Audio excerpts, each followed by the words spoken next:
ल हेर्नुस् यो नर्सरीबाट ल्याएको बिउ काँक्राको कस्तो फलेको छ। बोट सुकिसक्यो, काँक्रा चाहिँ यसरी फलिरहेछ।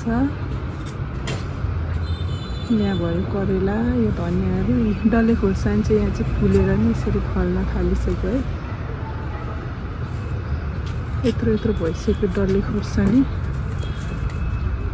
माथि कटिङ गरेर यत्रो बोट फिजिरहेछ। यो चाहिँ भयो माथि कौसीमा काँक्रा, तल चाहिँ पाकै छैन, माथि मात्रै अलिअलि पात छ। यहाँ एउटा चिचिला पनि लागिरहेछ। आज खाइदिनु पर्यो टिपेर। कैँची पनि भाँचेको रहेछ। ल के हो, टिप्दा पनि झर्दैन त। ल यत्रो फलेको छ। यो चाहिँ पाकेर नि पहेँलो भइसकेको छ। कस्तो मजाको छ। यहाँ अर्को टिपिसक्यो अनि यो अझ टिपेर खादिनु भयो। ल भयो यता अब साग देखाउनु। यहाँ सरुवा उठेर कोरियन साग।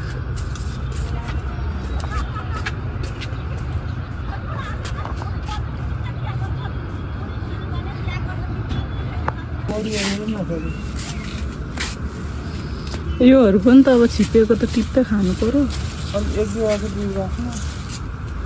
अनि यताकोहरू सबैमा फलिरहेको।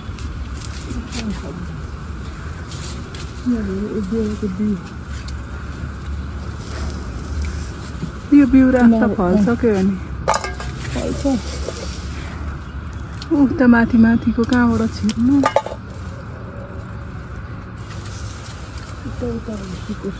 सुगरको मासु मिसाउँदा साह्रै मिठो हुने खालको छ। यो त गेडा दाना भएको।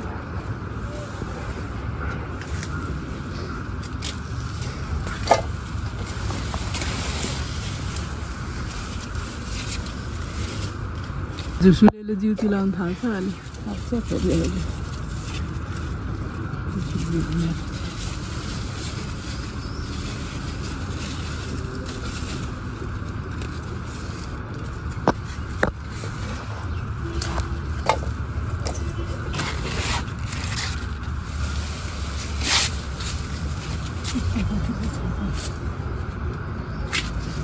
खासै छिपेको छैन। पर चाहिँ कहाँबाट जानु।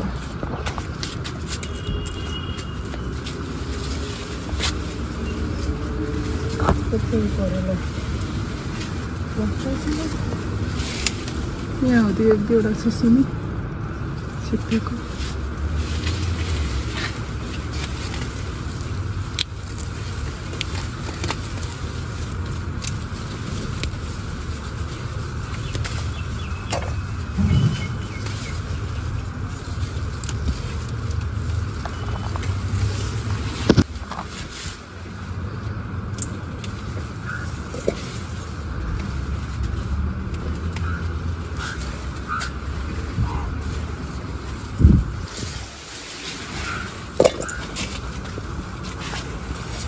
घाम पनि त यस्तो लागेको छ नि त के गर्नु। यहाँ यसले चाहिँ झट्टो पनि लाग्दैछ।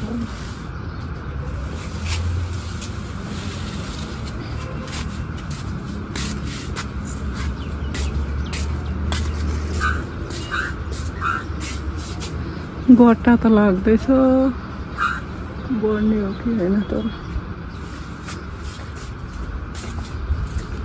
तरकारी के खोज्नुको जान्दैन।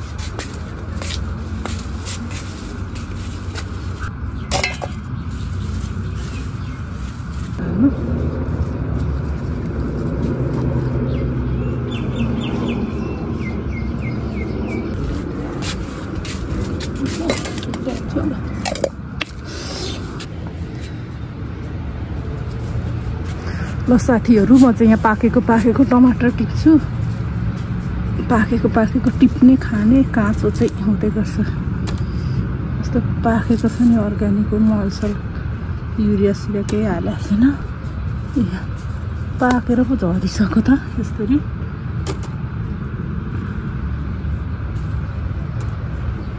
एकैचोटि पाक्दैन नि टमाटर, त्यसरी एउटा पाक्छ। कति ठुलो दाना हो।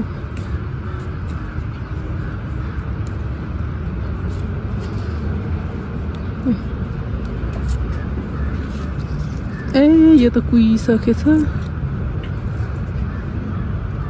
धेरै पाकेर हो कि नपाकी कुहिएको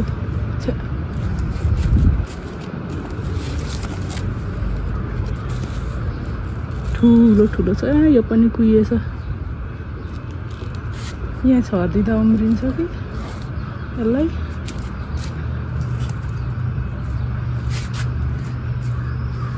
यति चाहिँ किराहरू केही लागेको छैन राम्रो छ टमाटर त अब एक दुईवटा मुन्टा टिप्छु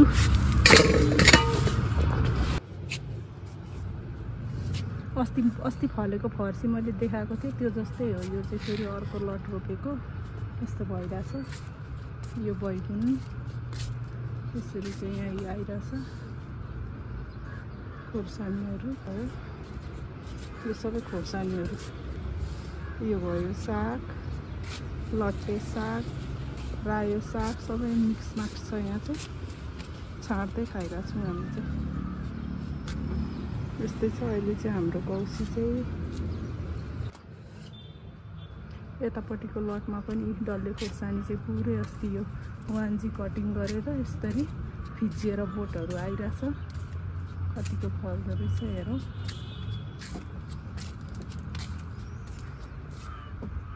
यहाँ भयो यसरी कोरियन साग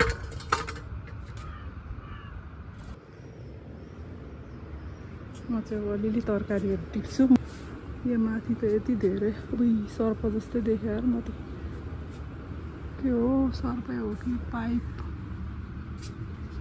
कस्तो सर्प जस्तो देखिएको भने मुन्टा चाहिँ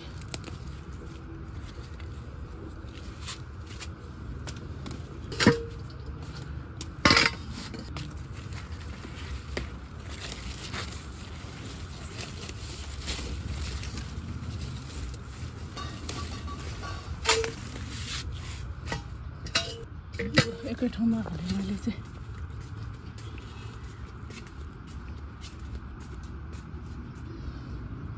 एक दुईवटा मात्रै टिप्छु के हो यो इस्कुसको पनि थाहा पनि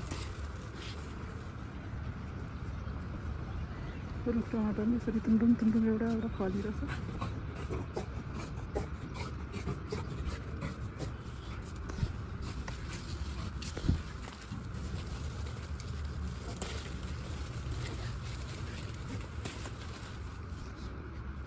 करेला पनि चिचिला लागिरहेको छ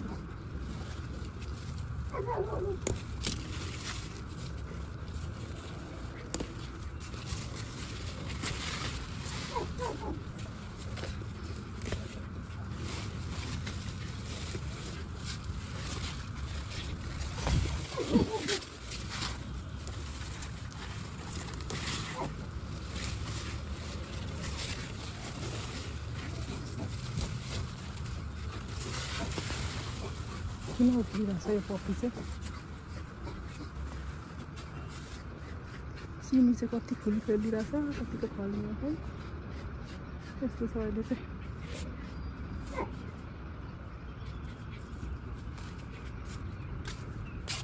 सिस्नुहरू कस्तो मजाले आएको छ अब एक दुई दिनमा खाने एक छक हुन्छ यो जरिङ्गोको बोट यिनीहरू भयो स्ट्रबेरी स्ट्रबेरी त एउटा एउटा त फलेको पनि पो छ खै ए किराले नै खाएछ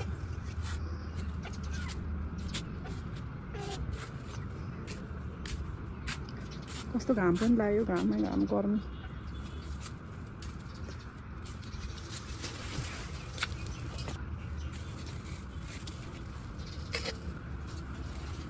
म चाहिँ आज एक्लै छु तरकारी पनि एक्लैलाई पुगिहाल्छ यतिले एक दुईवटा आलु मिसाउँदा